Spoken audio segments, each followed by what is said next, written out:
الأهلي بيفوز على فاركو 4-1 وبيسبب صداع زملكاوي. وإيه السبب؟ هنقول الأهلي فاز على فاركو 4-1 في تاني مباراة له بتشكيلة قد تكون هي المثالية للأهلي. يعني تشكيلة قد تكون هي المثالية وهي الأمثل وهي الأحسن. هدف أول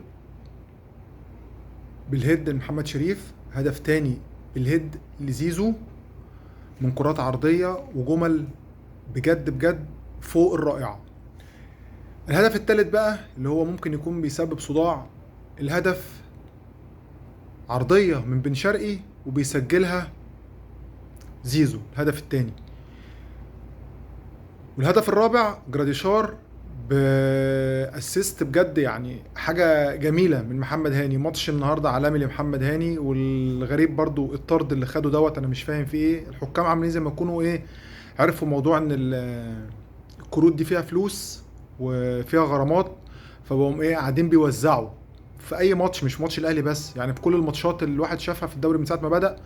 الحكام عامله زي ما تكون بتتلكك عشان تدي انذارات عشان خاطر الفلوس اللي هتخش الاتحاد، بمنتهى الصراحه، او تخش الرابطه. انا مش عارف الفلوس اللي هتروح للاتحاد ولا هتروح للرابطه بصراحه. المهم ان في انذارات كتيره وفي فلوس كتيره دلوقتي بتتلم عشان خاطر ايه، الانذارات اللي بتتاخد دي. ماشي. المهم ان الجون الهدف الثالث اللي هو بن شرقي وزيزو، جمله جميله جدا وكره سريعه. يعني هو كره سريعه وبصراحه وبامانه. الثلاثي دلوقتي اللي موجودين، ومع برضو التحفظ على اداء تريزيجيه، يعني التحفظ على اداء تريزيجيه بالرغم ان هو النهارده ماتش جميل وعمل جيم عالي النهارده، بس برضو مش ده اداء تريزيجيه اللي احنا عارفينه كاهلاويه، وخاصه مع المنتخب. يعني بالذات مع المنتخب احنا بنقارنك بالمنتخب، مش هقارنك بقى وانت بتلعب في استون فيلا او لو رحت الدوري القطري. ماليش دعوه بالليله دي. لكن ادائك مع المنتخب غير، ولسه ما وصلتش للفورمه اللي احنا عايزينها. زيزو للزملكاويه كانوا قاعدين بيقولوا مش هيعمل حاجه وخلاص ومش عايزينه والكلام ده كله. الماتش اللي فات اسيستين والنهارده هدفين. هو ده سبب الصداع، هو ده سبب الصداع اللي المفروض بقى هيجيبوا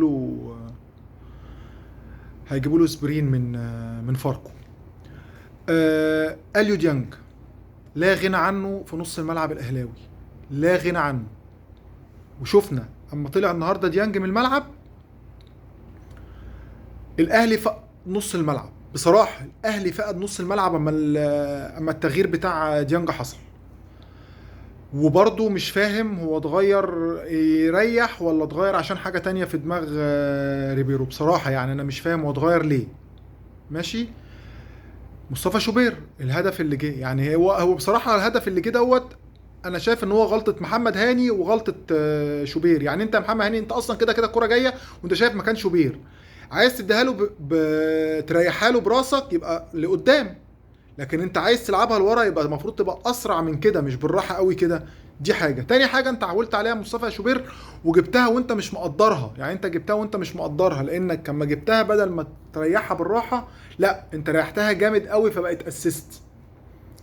فغلطه الجون ده يعني غلطه غريبه، يعني غلطه غريبه بصراحه. ومش عارف محمد هاني كان قصده ايه وشوبير كان قصده ايه في الكره دي بالذات. كريم فؤاد بيثبت، لعب يمين النهارده 10/10، لعب شمال أدى 10/10.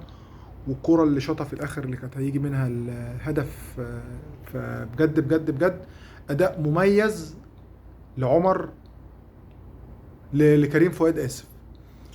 محمد بن رمضان الهدف الثاني واسيست عالمي برؤيه وبمهاره جامده. استلم الكرة ولف، يعني بيستلم بيلف ودخل جوه ال 18، عرضها هو شايف، هو بيعرض الكرة اصلا قبلها باصص. يعني هي الكرة بيتحرك باصص وشاف وبعدين وصل للكرة لعبها بامانه. يعني اسيست جامد جدا جدا جدا من محمد رمضان، ومهاره من محمد بن رمضان بجد جميله جدا جدا جدا.